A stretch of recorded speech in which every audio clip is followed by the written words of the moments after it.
Buongiorno, siamo in Friuli Venezia Giulia, in provincia di Pordenone, comune di Andreis, nella frazione di Alcheda Rompagnella, in un punto esclusivamente raggiungibile a piedi attraverso un sentiero.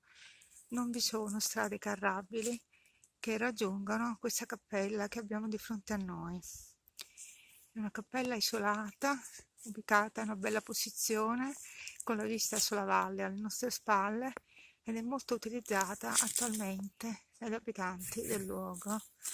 Ecco sul sagrato, vediamo i fiori, un grande albero. Questa è la facciata con la veletta campanaria con la campana. Il portale è chiuso da un'inferriata con catenaccio, ma la porta è aperta. Questo ci consente di ammirare l'interno. In fondo un altarino molto semplice, con la statua della Madonna, sulla destra un'immagine di Sant'Antonio, alla sinistra il Cristo. Vediamo le sedie molto eterogenee e notiamo ancora alla sinistra, in fondo, presso l'arco trionfale, ci sono dei libri.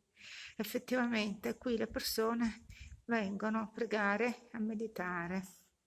Giriamo adesso intorno per valutare l'immersione nel paesaggio.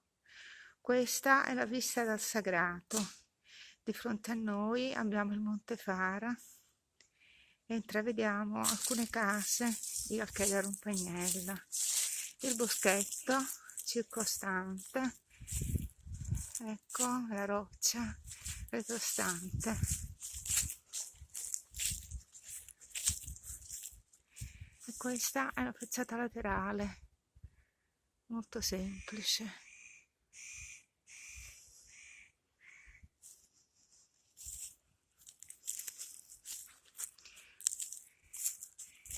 Questo è il prosieguo del sentiero e in fondo vediamo la montagna, il Monte Raut.